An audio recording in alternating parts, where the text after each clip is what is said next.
Perhaps one of the most interesting pillars of the Elder Scrolls lore is the Daedra, and their counterparts, the Aedra.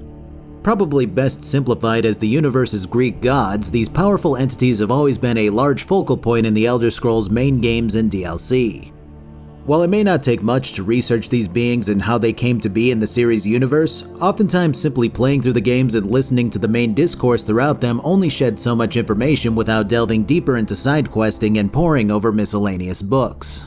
I myself made the mistake of referring to Aedra as good Daedra in my previous videos just because that was my perception of them without conducting more research.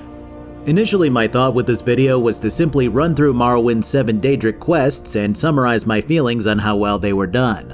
But then it occurred to me that this could be a great opportunity to see how some of these Daedric princes were initially represented in the franchise, and how they evolved in later entries. So in this video, I'll be looking at the princes which have appeared in the latest 3 Elder Scrolls games, with the exception of Hircine. I mean, come on, dude just likes hunting. I'll be playing through Morrowind's quests while referencing quest lines in Oblivion and Skyrim to see how the personalities, inflections, and direction of these powerful beings have shifted, while giving my thoughts on what I think was done well and what I personally think could have been thought out better. Before I begin, I'll note that I still have these bad boys up for sale on my merch shop. They'll be up for another month or so while we continue to get situated from our move. Check them out if you feel the need to have this man squatting on your chest. Okay, so I think the best way to kick this whole thing off is to briefly dole out some background lore on these entities and how they came to be for those who haven't decided to nerd out over this particular facet of these games. Also, a lot of this stuff has a bit of conflicting accounts depending on who tells the stories, making it difficult to parse and spell out in a cohesive way at times. Basically, every race has their own idea of what happened, which creates some overlapping details that don't always make sense when stacked next to each other. So I'll do my best, but this is kind of how I understood everything. So the whole thing kicks off with super gods, kind of like the Greek primordial deities which gave birth to the likes of Titans and Cyclopes. These gods were primal concepts which embodied the likes of stasis and change. Those who have listened to anyone in the Dark Brotherhood for an extended period of time will recognize the god of change as Sithis. The god of stasis, on the other hand, was known as Anu. Regardless, these two forces gave birth to the universe, which of course was personified by another god known as Nur. You with me so far? 2 gods made the universe, which was just another god. And then those 2 gods fell in love with the universe god and put on some moves to win her over. Fortunately for Anu, Nur was impressed with his moves. Unfortunately for Nur, this pissed off Sithis to the point where he chose violence. After squatting out the 12 worlds of creation, Nur tipped over and fucking died as a result of the wounds sustained from Sithis' attack. But this wasn't enough for Sithis, so he began mowing down these 12 worlds, shattering each of them. At this stage, Anu decides to come back from buying milk and cigarettes only to find his lover dead and all of her children looking like crushed Reese's Pieces. So Anu did what any good dad would do and gathered up all of these pieces of Exodia before shoving them together, creating Nirn, which is that one planet where everything happens in these games. You know the one. Blue, kinda earthy, has continents, probably. Then Anu turned to beat Sithis' ass, resulting in the 2 bleeding all over the place and eventually ripping each other out of the existence of this now booming universe. Their blood became cool stuff like stars, and cooler stuff like Aedra. Yeah, I know, long walk to get to the actual thing that we're talking about, but this is just standard mythological stuff. So the Aedra are kind of milling about in the universe at this stage. They can create their own plane of oblivion if they want, but not too much else is going on right now. And this is where some of the conflict in the story I mentioned occurs. Lorkhan is one of the Aedra who's mentioned everywhere, but the specifics of what he did or convinced others to do is completely up for debate. The elves tend to hate him and man tends to revere him, and there's a reason for that. Oh, and just going forward here to make sure that we're on the same page, Nirn is the planet that Tamriel is on, and Mundus is the plane of existence that Nirn is in. Think of Mundus as Oblivion without all the fire and death. Anyways, where was I?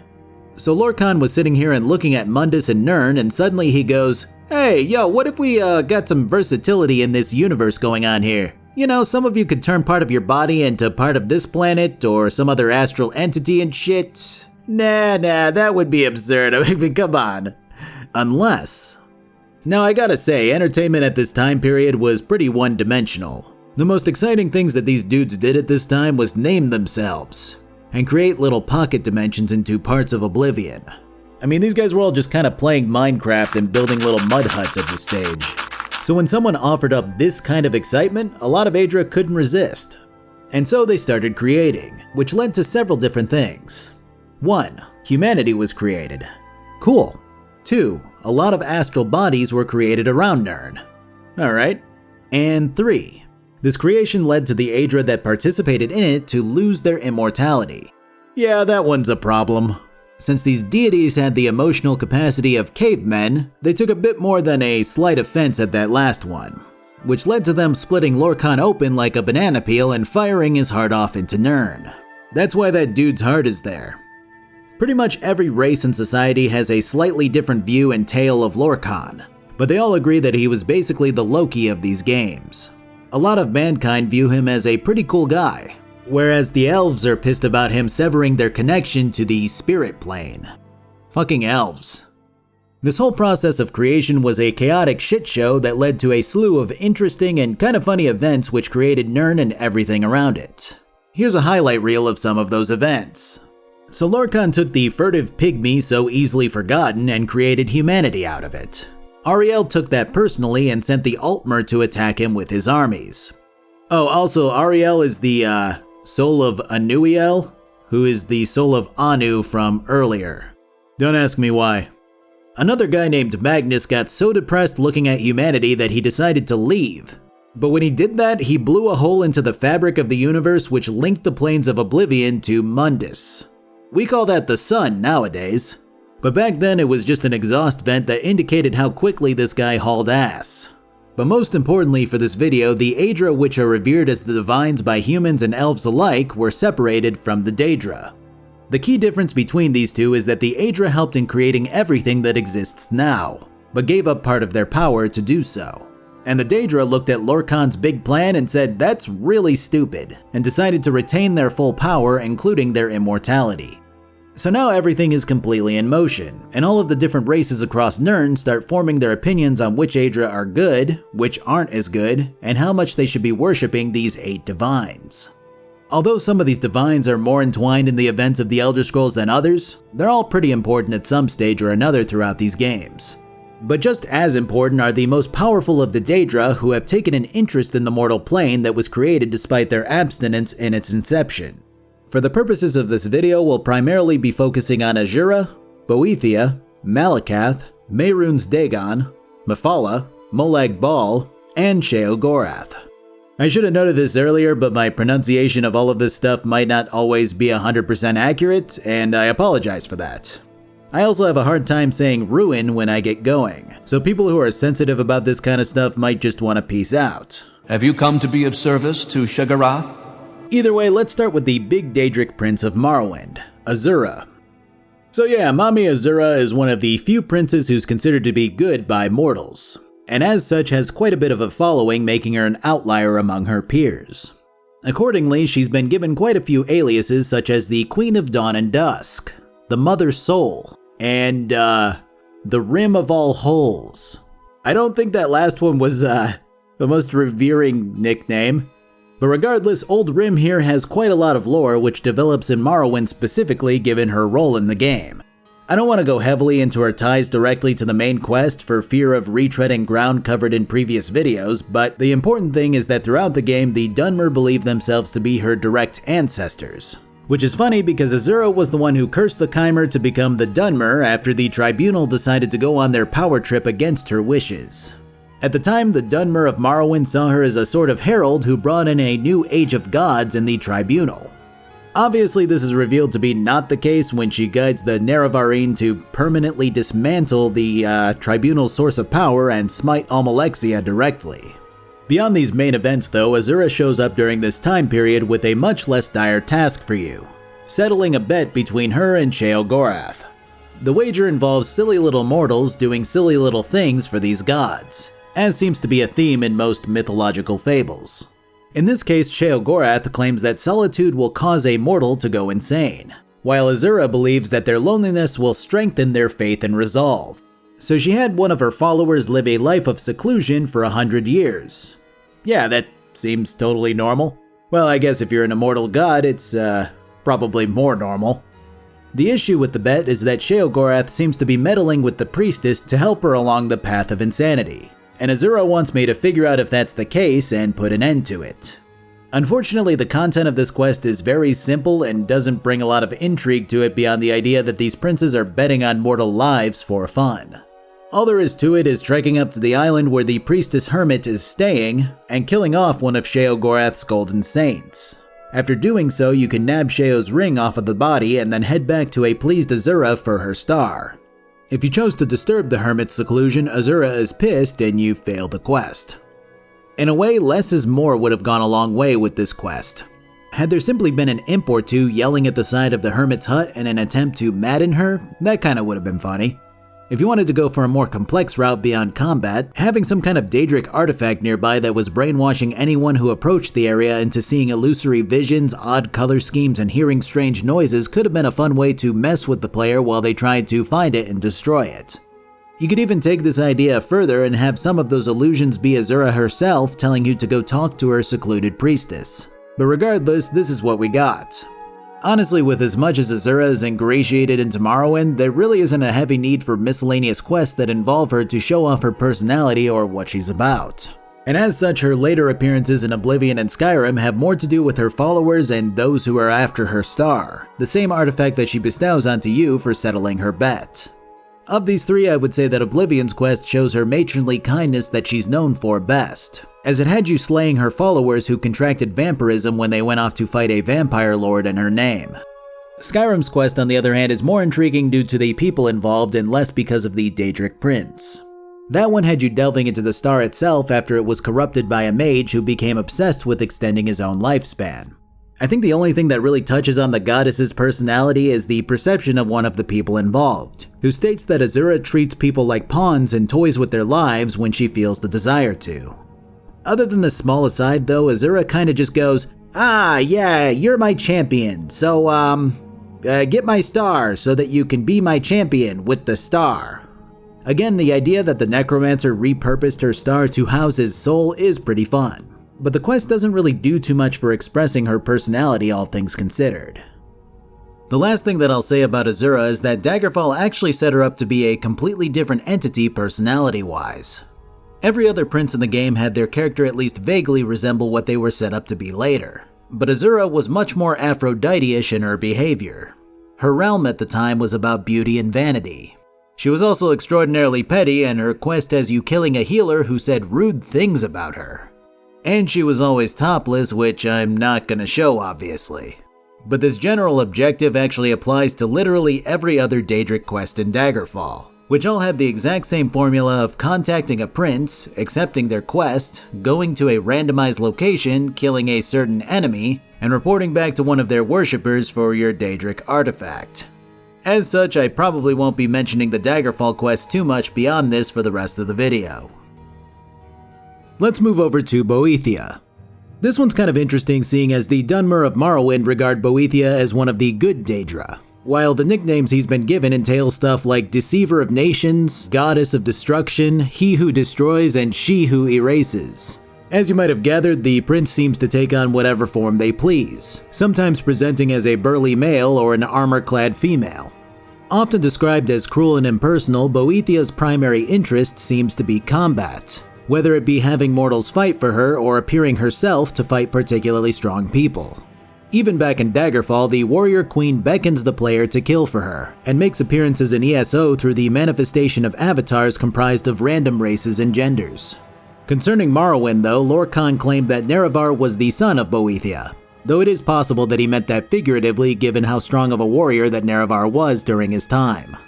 Although the Dunmer of the region once revered Boethiah, his statue lies forgotten after the tribunal rose to power and people turned to the god kings instead. As such, the task involved in this bloodthirsty Daedra's quest doesn't contain any combat, oddly enough, unless you count the sea creatures surrounding the sunken shrine, of course. Disgruntled with his lack of worship, Boethiah asks you to contract a statue builder to construct a new shrine worthy of his name, which is as simple as buying a book and giving it to an orc in Caldera. After 3 weeks, the new statue is constructed and you receive the Goldbrand sword for your efforts. Again, this quest is unfortunately lacking and doesn't really expand on what Boethiah is about beyond his lust for glory. I would have loved to have had an additional task of consecrating the newly built statue by hosting an arena event in Boethiah's name or something of that sort. Maybe you gather up 4 to 8 of Morrowind's best warriors before pairing them off to fight, and then you take on the champion yourself.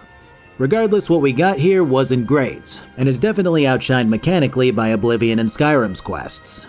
Oblivion in particular takes to the tournament idea and has you battling 9 of his chosen warriors in one-on-one combat.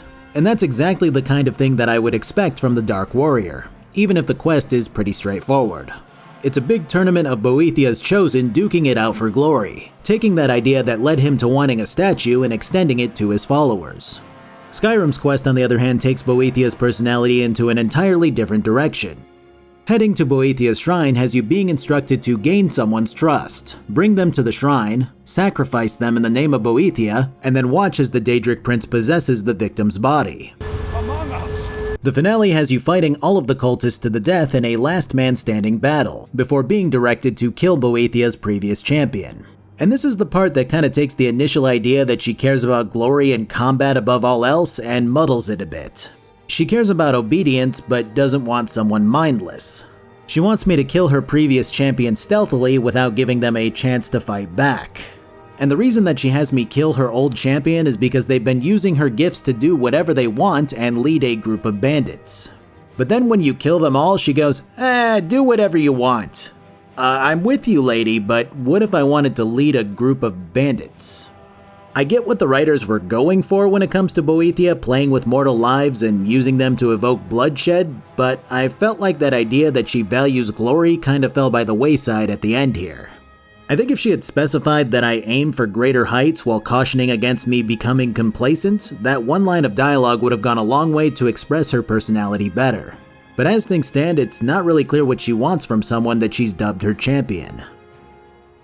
The final so-called good Daedra in Morrowind would be Mephala. You know, the web spinner, the dark one, the queen of the 8 shadows of murder. All objectively good names if you ask me. Of course, if you consider the wholly legal trade of murder that goes on with Morrowind's Molag Bal faction, then her being a good Daedra isn't that surprising. Though on the other hand, these Daedra were only considered good because they bent the knee to the tribunal when they rose to power, so the qualifications aren't terribly high here. Either way, Mephala's all about the gathering of secrets and meddling in human affairs. To her, the mysteries of the universe are everything, making her the biggest lore nerd of the series. Well, maybe Hermaeus Mora would give her a run for her money there. Alongside Azura and Boethiah, Mephala helped to guide the Dunmer and Morrowind to establishing their Great House system, while affecting Vivek's personality specifically and leading him to conspire to murder Nerevar. Murder is a key proponent of Mephala's personality, making her the perfect patron for the Morag Tong's worship at first. I briefly mentioned this a little bit in my last video, but at one point the Morag Tong suffered a split in ideology which led to the creation of the Dark Brotherhood. Many scholars later believed that this split occurred because of the high-profile murder of Emperor Raymond III, which caused the Empire to go, "Oh wow, these assassin people are bad. Let's ban them." The loophole that was used here to allow the Morag Tong to continue to operate openly in Morrowind was this religious schism, which had most of the Tong switching their worship to the tribunal. Those who disagreed and continued to openly follow Mephala became the Dark Brotherhood. Mephala's Morrowind quest is one of the shortest and most unfulfilling Daedric quests in the game, and can almost be counted as just another small Morag Tong quest instead of anything more glamorous. Simply put, one of the members of the Tong has started freelancing. Mephala doesn't like that, so she wants someone to poison the guy's food, which is as simple as busting in, clicking on the pot of food, and leaving. The most interesting part, I suppose, would be the fact that her shrine is more akin to an imperial cult altar rather than a full-blown statue. But yeah, she talks to you and more or less just goes, "Oh, cool, thanks." As a bonus quest out of nowhere when you're not expecting it, I guess it's kind of cool in a way. But if you're expecting to find Mephala in some way and quest for her, you'll likely be disappointed with this whole endeavor. Oblivion's quest is the much more appealing one, which has you turning 2 families against each other via murdering their leaders and planting evidence of the murder on the opposite family. This quest is amusing and befits Mephala's sinister nature in a much grander way than the previous game. Skyrim's quest is a bit more subtle though. Basically, the Daedric prince has been manipulating Balgruuf's son, who directs you to a door in the keep where he's been hearing Mephala. Once there, your entire task is pickpocketing the key to the door or murdering the court wizard if you want. And that's the end of the quest. But the ebony blade that you receive for this task grows stronger each time you kill someone who deems you a friend. Every 2 times you betray someone, Mephala will whisper to you and encourage you to continue. If you betray 10 people this way, the blade will be at its most powerful. It's a surprisingly cool reward to a comparatively boring task. But I'm actually unsure if I like Mephala's portrayal here better than I did in Oblivion. Yeah, sure, there's definitely merit to her whispering secrets ordeal, which does help to flesh out that facet of her character a little more, but it felt like Oblivion really showcased that meddling personality and the type of person that you would have to be in order to worship her and satisfy her desire to play with human lives. Skyrim starts strong, but the reward indicates that she seems to be this chaotic, murder everyone, it doesn't matter who kind of entity. Don't get me wrong, I like the reward's flavor, but it also kind of makes Mephala go from someone who's carefully plotting the deaths of important people for her amusement to someone who just likes watching people die for no reason. I would have loved to have seen the writers play with the intricacies of someone who deals in secrets the way that Mephala does. Say you start with something seemingly very silly or simple. A farmer hears about a lost method to grow actual gold in the ground from a seed. Heading to a nearby archaeologist yields that there was a bit of truth to this, but that the seeds that these ancient people used were simply a strain of corn. When you report this back to the farmer, they concede that it was probably just a myth, but also states that a courier came by with a letter addressed to you while you were gone. The letter prompts you to meet someone who knows about the seeds. When you head to the meeting spot, a figure in the shadows claims that they'll give you the seeds if you murder the farmer's son, who's running for mayor in a nearby town. If you go through with this task, you're given the seeds, and the farmer plants them. Soon after, the corn sprouts with actual golden kernels, and the rival of the son who was running for mayor wins the election and seizes the land in the name of the town. I feel like something like that would have suited Mephala's personality a bit more, but maybe I'm simply misunderstanding her. Alright, let's move over to the, not-so-good Daedra. First up, we have the absolute shit show known as Malakath, the god of curses, the lord of monsters, and the furious one. Interestingly enough, Malakath is considered extraordinarily weak when compared to his Daedroth peers. Most of the other princes don't even recognize him as a prince, or his realm of oblivion as an actual realm, although Azura does claim him to be secretly one of the most powerful princes in ESO. But even more interesting is how Malakath was created. Near the beginning of mortal history, the ancestors of the elves worshipped the most powerful Aedra known as Trinimac. And while Trinimac was said to have been a mighty warrior, his biggest claim to fame was the gospel that he spread about Lorkhan, which resulted in the elves of the time believing that Lorkhan was a dickhead who cut them off from the spirit plane. Boethiah saw this gospel as lies and slander, and tricked Trinimac into jumping into Boethiah's mouth. This last bit is one of those old school mythology stories where many seem to view this event as Boethiah eating Trinimac. Regardless of what happened, Boethiah possessed Trinimac's body and used the warrior's influence to spread a new gospel, which had heavy effects on the future of many races that came later, like many of the Chimer who proceeded to follow Boethiah's prophet from the Somerset Isles to Morrowind. But the race that this event affected the most was the Orcs. I've been trying to find the words to put this gingerly, but I think just stating it outright is the only way to go. Okay, so Boethiah eats Trinimac, right? And now with Trinimac's body and voice, Boethiah goes on to basically dismantle the religion that worshipped Trinimac. And the apex of this dismantling process basically had Boethiah gathering a large crowd of Trinimac faithful and proving that Trinimac's previous teachings were all a big lie by dropping his pants and squatting out a god-sized load of shit onto the ground. Yeah. From here, Boethiah flushed the remains of Trinimac into his own pocket toilet of oblivion, where Trinimac transformed into the vengeance-fueled Daedric prince, Malakath. Those whose minds shattered at seeing someone that they once worshipped reduced to a steaming pile went on to worship Malakath instead, and were transformed from the ancestors of elves into the orcs that we know today. So yeah, orcs aren't only just elven ancestors, they're literal fecal people. I cannot wait to see this event in 4K in The Elder Scrolls 6. So this guy is a pretty rightfully vindictive prince, one who's seen as the revered patron god king of the orcs. His role in Morrowind is an interesting one, as he was one of the 4 Daedric princes who rejected the tribunal's rise to power. As such, worship of him along with the remaining 3 princes was banned from Morrowind, giving rise to the game's House of Troubles faction. The task that Malakath has for you has him portraying his vengeful nature, as the prince tells you about how a Dunmer once took credit for all of the work that an orc did. Because of this stolen fame, the Dunmer's bloodline went on to be renowned for helping those in need. And now Malakath wants you to right that wrong by sending you to kill the last remaining ancestor of this Dunmer. It's not a horribly complex task, though I did enjoy confronting the guy who's very much had a good life because of the valor that his ancestor stole. It's a pretty middle-of-the-road quest that at least touches on Malakath's personality well enough. Oblivion's quest, on the other hand, shifts Malakath's demeanor to be much more orcish, while introducing the idea that the prince considers the likes of ogres, goblins, and so on to be part of the people that he protects. This is kind of a strange line of logic, as nothing that I could find denotes the idea before this Oblivion quest that orcs are actually related to Goblinken. There were definitely rumors and pamphlets which depicted orcs as being related to the likes of ogres and goblins, but I had always assumed that it was imperial propaganda rather than actual fact. But Malakath's sudden shift to speaking in very stunted sentences and remarking that ogres are his little brothers seems to be a very sharp shift from the initial idea of how Malakath was presented. It's probably the most interesting part about Oblivion's quest here, as the actual meat of it just has you freeing captured ogres from a mine. Unfortunately, Skyrim's quest doesn't expand too much on this new presentation of Malakath, even if the quest itself is more interesting. Basically, you have a tribe of giants who are consistently attacking a tribe of orcs. Interfering with this ongoing battle has Malakath berating the orcs for being weak, and demanding tribute in the form of the Giant Leaders Club, which has you following the orc leader into battle against the giant.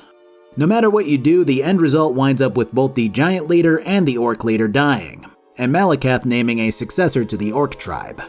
The quest doesn't really do anything to help define Malakath beyond showing that he takes an interest in keeping various tribes strong.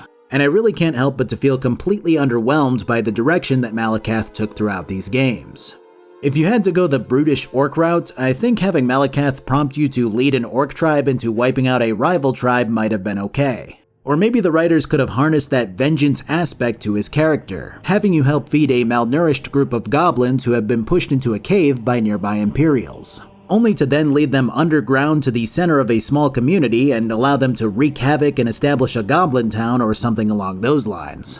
It's just really odd to go from a pretty damn fascinating origin story to a humdrum fizzle of character development. And I wish the writers would have played more with what made Trinimac become Malakath, and how he feels about other princes regarding him as this laughable entity.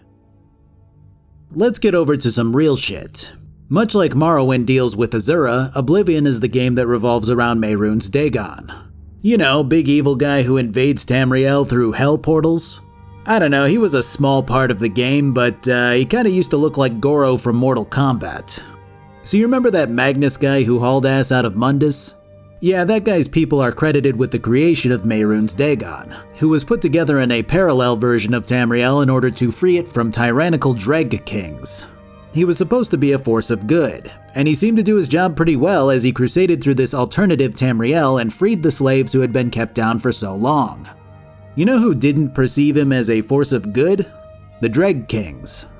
And this is the perspective that we have to keep in mind here. Because one could see Dagon busting through Oblivion and into Tamriel as evil, sure, but they could also view it as Dagon simply upsetting the current imperial power structure over Tamriel. Now you're thinking like a Mythic Dawn cultist. And this mindset is the only way to look at Dagon and not see him as evil. It's implied in several different ways that he doesn't really think ahead or even knows why he does what he does. His entire reason for existing is to destroy. It doesn't matter how or even why, he'll do his best to dismantle and obliterate anything in his path, making his personality pretty one-note and easy to manipulate. This is likely the reason why you never converse with him in Oblivion. He doesn't taunt you or state his motivations or anything of that sort. But with Dagon being an entity that's been pretty consistent throughout these games, there are a few cool tales and moments revolving around him. Included in these is the summoner and Battlespire who tricked Dagon into bestowing a set of armor onto him that protects him from Oathbreakers, including from Dagon himself. But the Daedric prince got the last laugh as he pulled the summoner through a portal to Oblivion along with his entire village. The townsfolk were slayed, and the summoner was cursed to live forever in Mehrunes' pocket of Oblivion. Later on, the Tribunal's ascent led to a couple of scuffles between Dagon and Vivec over the years, including the prince slinging a big fucking rock at Vivec and the two dueling directly. The Flame Tyrant's followers in Morrowind have a penchant for lighting everything on fire. Buildings, sheep, people, whatever. But what about Dagon's quest for the Nerevarine? Well, he wants you to go get his dagger from a tomb. That's it. What's funny is that this quest basically mirrors Daggerfall's quest, where Dagon wants you to kill a Frost Daedra for him in exchange for the dagger. So yeah, it's right on par with Mephala's quest. What's even funnier is that Skyrim's quest is the same thing, but even longer. The whole thing revolves around nabbing the broken pieces of Mehrunes' razor, which is scattered around Skyrim. After doing so, you bring it back to the guy who wanted them, and he tries to implore Dagon to fix it for him. Dagon refuses and commands you to kill the guy instead. If you do it, you get the dagger. So yeah, concerning Daedric quests in these games specifically, Mehrunes Dagon doesn't really get any sort of expansion on his character. And that's really okay because he's just supposed to be this sort of big bad guy in these games. The fact that his quests are as simple-minded as they are might actually portray his lack of intelligence as well. But I still think it would have been a lot cooler if you were made to physically destroy things. Torching a small hamlet, causing an avalanche in Skyrim, busting out a chunk of rock that was holding back lava from flowing into a nearby town in Morrowind, stuff like that. Our second to last Daedric prince might as well be Dagon's rival, Molag Bal. While Mehrunes could be perceived as misunderstood but still pretty bad to a lot of mortals, Molag Bal is sheer hand-over-fist evil incarnate. But he's also incredibly cunning and deceitful, making for an incredibly potent mix of plotting and violence. He tortures mortals for fun. He enslaves anyone that he can.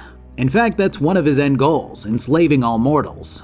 He also consistently experiments with necromancy, and is said to have invented vampires.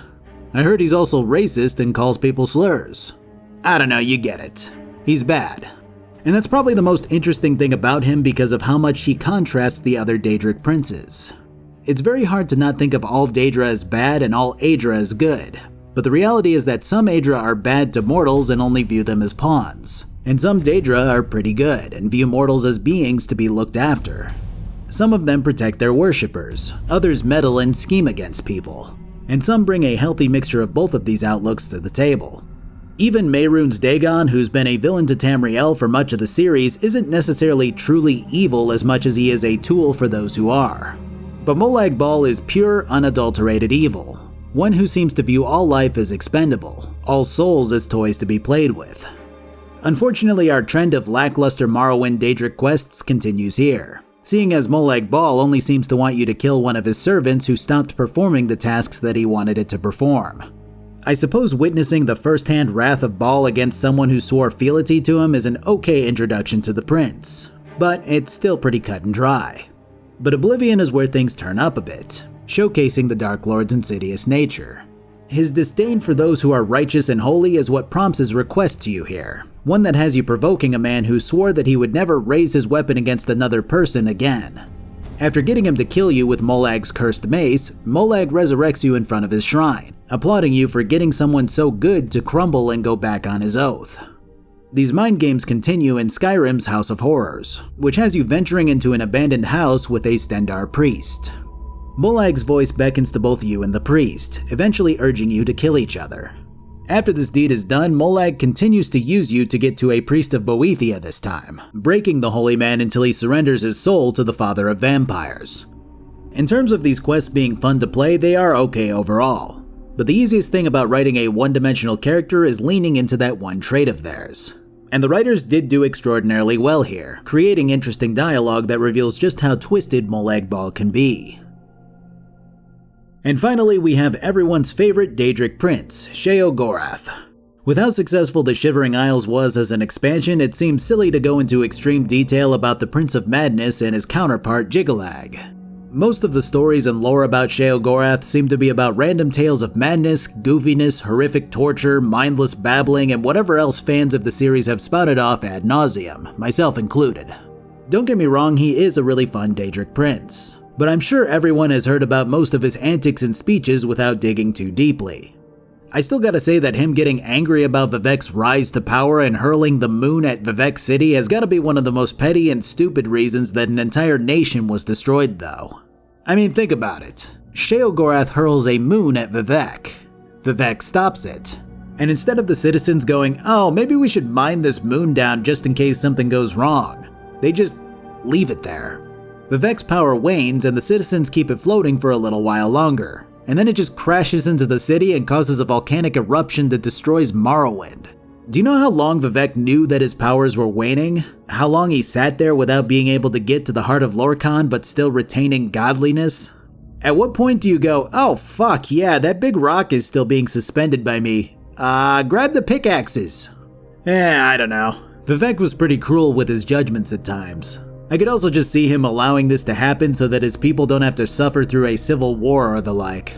But we're also talking about an extremely religious people who would invent poetry about the tribunal farting. It might be hard to convince them to get rid of the hell rock that's looming over them. But either way, we're getting off topic. Morrowind's quest for the Mad God is probably the best when compared to the other quests in the game, though also nothing amazing. It's just another of Sheogorath's shenanigans, in which you're to visit one of his madness-addled followers, retrieve a fork, and kill a giant bullnetch with it. You can get away with weakening it first or just switching to the fork as it goes down, but I wanted the full experience of raising my short fork skill 2 levels during the fight of my life. When it's done, you simply report back and receive your Daedric weapon. Obviously, Oblivion is the game that fleshes out Sheogorath the best, even giving you cause for empathy as the prince laments his transformation back into Gigalag. Skyrim's quest is also amusing, though obviously pales in comparison to the entire expansion of the Shivering Isles. It's a good enough quest that continues to explore the random goofiness that is the mind of the God of Madness, or I guess technically the mind of a crazy dead emperor, but you know what I mean. Either way, I don't think that I need to go over it the same way that I have with the others, just due to how little it expands on Sheo's predictable unpredictability. There's a very common theme of slowly building up what Daedric princes are to the Elder Scrolls universe throughout these main series games. Where Daggerfall tended to merely include them, Morrowind sought to give them more personality. Where Morrowind ignited that spark of personality, Oblivion began fleshing them out. And where Oblivion fleshed them out, Skyrim either expanded on them further or showed their effect on the mortals of Tamriel. Of course, there were stumbles in all of these games. Morrowind has the issue of these mighty beings tending to want something very mundane. Oblivion would occasionally overwrite their traits or keep their personalities relatively simple. And Skyrim might not even really show what these princes are about, and instead have you dealing with people who only care about their respective loot. With these games being as big as they are, sometimes it feels like background stories like these are brushed aside, or included to just fill a status quo. It's an understandable issue to have when you're trying to include this much content, but it's also frustrating to delve into these written logs of miscellany and see something special shining within them, only for the quest involved to feel like filler at times. Again, this isn't always the case, but stuff like this actually makes me wish for more spin-offs like Battlespire to focus on a small handful of Aedra and Daedra, to give these entities that I've avidly read about more life. I know that ESO has done a lot to fill in the gaps in the meantime, but I don't know. I guess it's just not the same to me, as stupid and selfish as that sounds. Regardless, there is some really solid lore in this series. And while I may not be a historian to the caliber that a lot of dedicated YouTubers are, I still appreciate the sheer amount of effort that the writers of this franchise have put in over the years. Thanks for watching. This might actually be my last Elder Scrolls video until 6 comes out. I mean, no promises, but I wanted to go out on a higher effort video, and I think this is what I've got for now. I'm not sure what I'll be doing next, but it'll probably be one more smaller video at least until we get settled in from our move. Until then though, I've got merch over at my merch shop, including the Dagoth shirt that will be up for another month or so. I've also got a Twitch where I should be streaming consistently again at some point soon. I've got a Twitter where I use dark mode, and you should too. I've got a Discord where people goof off about whatever the fuck in the meantime. And I've got a Patreon. And that's it. Have a good one.